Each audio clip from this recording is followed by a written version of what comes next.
ही रात्र आपल्यासाठी फार महत्वाची रात्र ठरणार आहे. आजची रात्र ही वैर्याची आहे. आजची रात्र आपल्याला संपूर्ण जागूनच काढावी लागणार आहे. मांत्रिक नक्कीच आपल्या मागावर आहे. तो कधीही आपल्या समोर येऊ शकतो. काय खरंच? भेंडी, पण हे अचानक मध्येच काय? आणि मग आता काय करणार आपण? आपल्याकडे तर फक्त 5च दगड आहेत. अजून 2 दगड, तेही एकाच रात्रीत शोधणं हे केवळ अशक्यच आहे.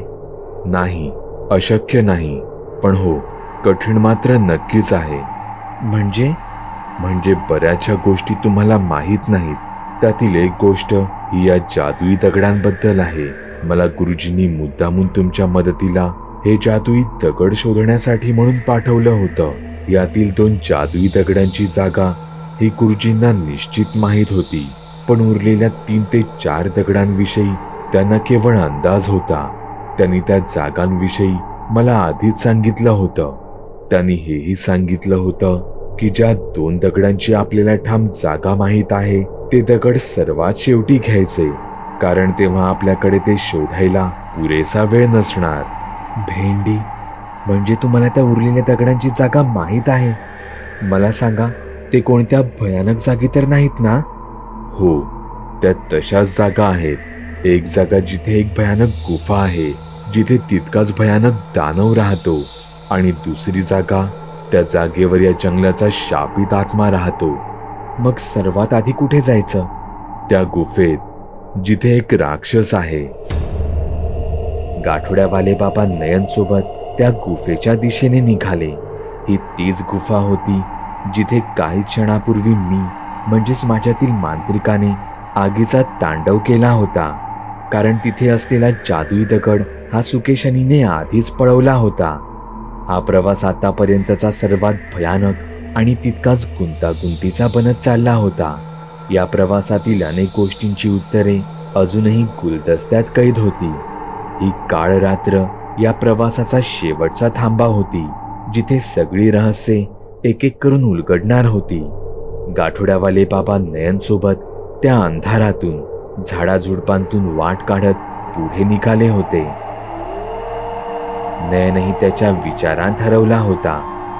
गाठोड्यावाले बाबा, तुम्ही मगाशी म्हणालात बऱ्याचशा गोष्टी या आम्हाला माहीत नाहीत. अजून अशी कोणती गोष्ट आहे का ज्याबद्दल आम्हाला माहिती असणं गरजेचं आहे? हो गुरुजी, तुम्हाला प्रश्न पडला असेल, या आणि आधीच्या तुमच्या प्रवासात गुरुजी तुमच्या मदतीला का आले नाहीत ते.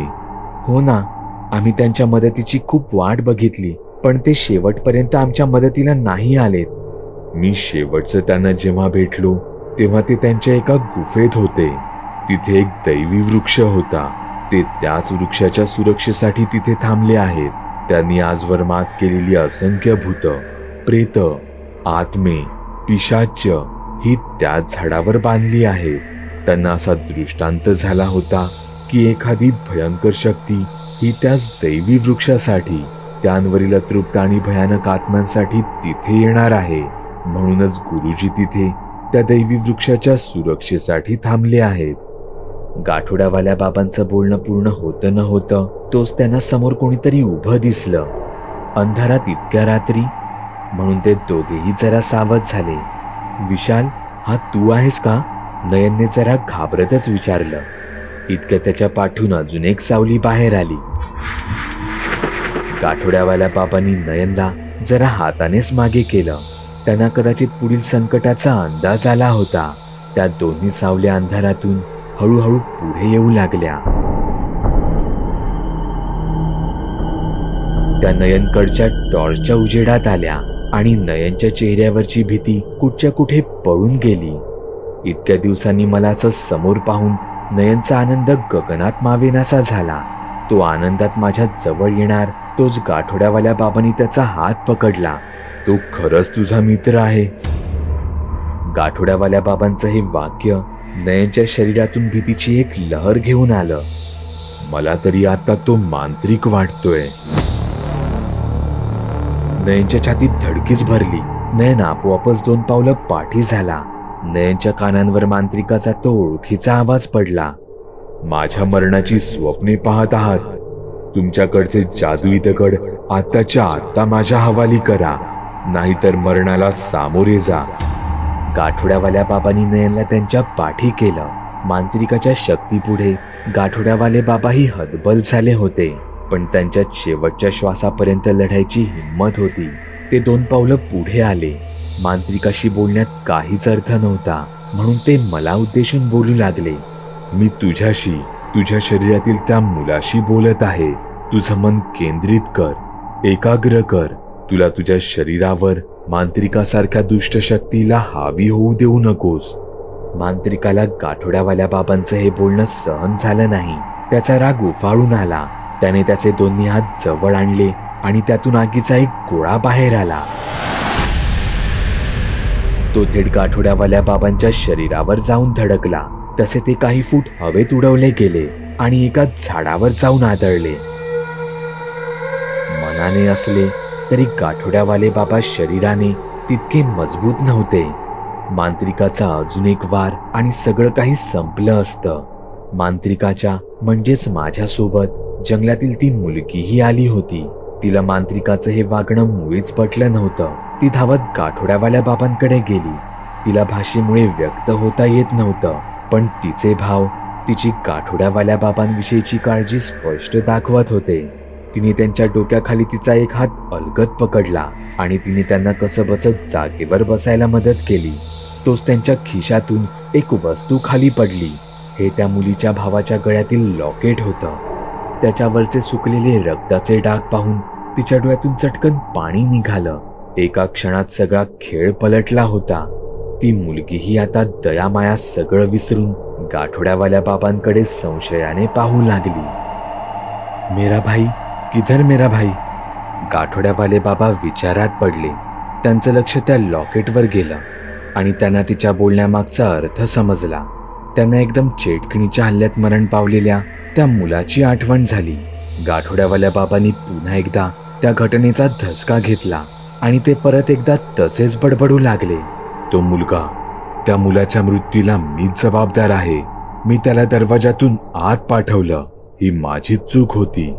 गाठोड्यावाले बाबा, हे काय बोलताय तुम्ही? यात तुमची काहीच चूक नव्हती. नयन तिथून ओरडलाच, पण त्याआधीच गाठोड्यावाल्या बाबांचं बोलणं त्या मुलीने स्पष्ट ऐकलं होतं. तिच्या भावनांचा बांध तुटला होता. तिच्या डोळ्यातून पाणी ओघळू लागलं. ती या जंगलात इतके दिवस फक्त तिच्या भावाला शोधण्यासाठी फिरत होती आणि त्याच्या बाबतीत असं ऐकणं. तिचा चेहरा रागाने लालबुंद झाला होता. तिच्या डोळ्यांत प्रतिशोधाची अग्नी भडकत होती.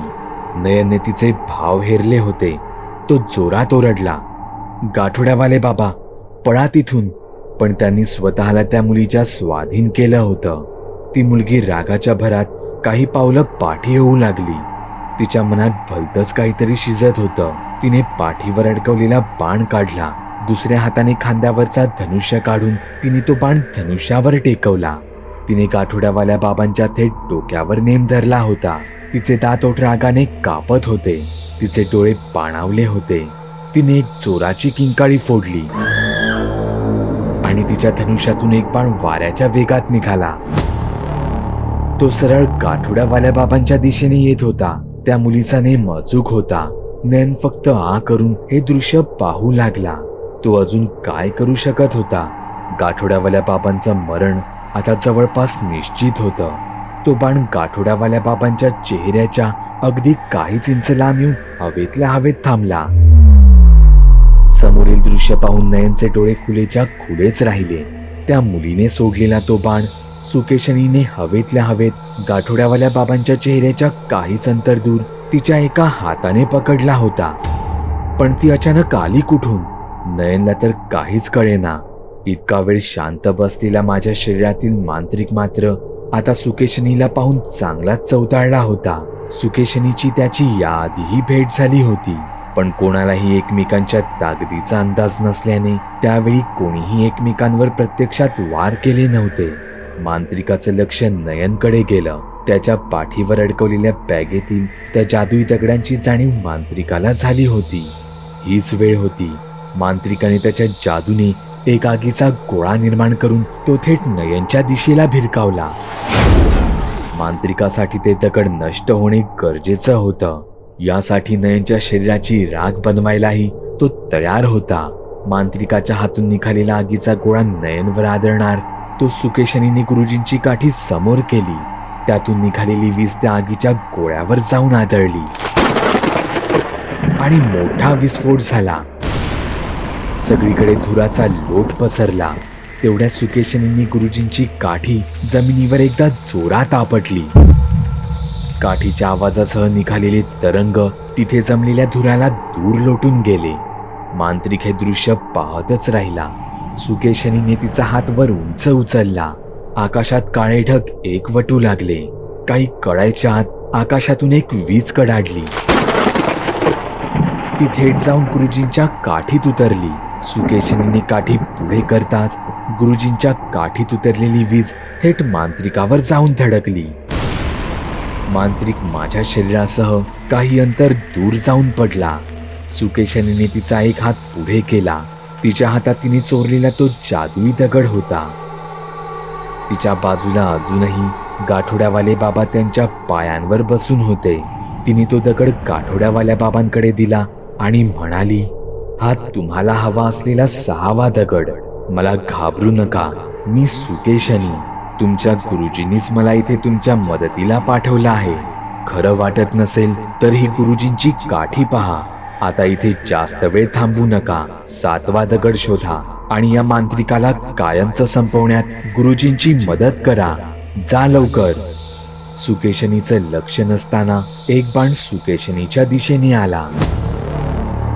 तिने त्या बाणाकडे न पाहताच तो गुरुजींच्या काठीने हवेत उडवून लावला. तिने पाठी वळून त्या मुलीकडे पाहिलं. सुकेशनीचे डोळे अंधारात फारच भयानक दिसत होते. सुकेशनीने त्या मुलीकडे पाहत एक हलकसं हास्य दाखवलं, पण त्यात क्रूरपणाचे भाव दडलेले होते. सुकेशनी मांत्रिकासोबतच नाही तर गाठोड्यावाल्या बाबांसोबतच एक भयानक खेळ खेळत होती. गाठोड्यावाल्या बाबांनी तो दगड सुकेशनीकडून घेतला आणि ते नयनसोबत झाडीतून हळूच एका दुसऱ्या मार्गाने पळाले. सुकेशनी पुढे आली. तिने तिच्या एका हाताने त्या मुलीला सरळ हवेत उडवून लावलं.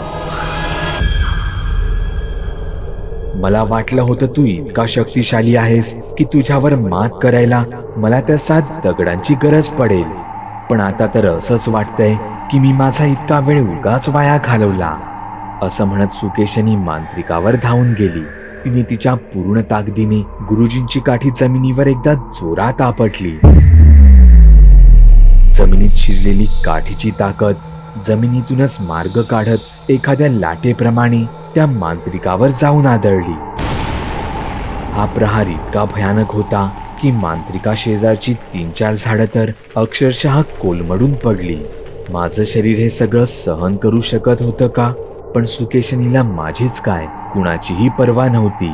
तिला वाटलं हा वार थेट मांत्रिकावर झाला होता, पण तिने पाहिलं तर माझं शरीर हे हवेत तरंगत होतं. जमिनीतून निघालेली शक्ती माझं शरीर हवेत असल्याने माझं किंवा मांत्रिकाचं काहीच बिघडवू शकली नाही. पण आता काही मांत्रिक शांत बसणारा नव्हता. मांत्रिकाच्या शरीराभोवतीही एक जादुई काळ्या धुराचं वलय तयार झालं होतं.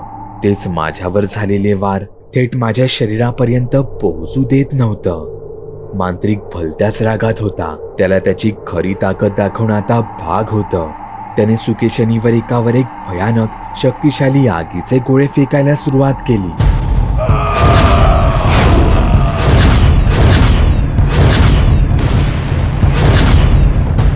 सुकेशनी गुरुजींची काठी पुढे करून मांत्रिकाचे होणारे ते वार अडवू लागली. पण ती प्रत्येक धक्क्याने मागे अजून मागे सरकत होती. सुकेशनीला मांत्रिकाच्या शक्तीचा खरा अंदाज आता कुठे आला होता. पण सुकेशनी ही यात कुठे कमी नव्हती. जादुई वृक्षाद्वारे मिळालेली तिची ताकद तर तिने यात अजून वापरलीच नव्हती. तिचं शरीर अचानक संपूर्ण काजव्यासारखं चमकू लागलं. या प्रवासाचा शेवट नेमका कसा होणार? यात मांत्रिकाच्या अमानवी शक्तीचा विजय होणार की सुकेशनी मांत्रिकाचीही ताकद घेण्यात यशस्वी ठरणार? पाहायला विसरू नका. भीती रात्रीच्या एका प्रवासाची या गोष्टीचा या सीझनचा शेवटचा भाग.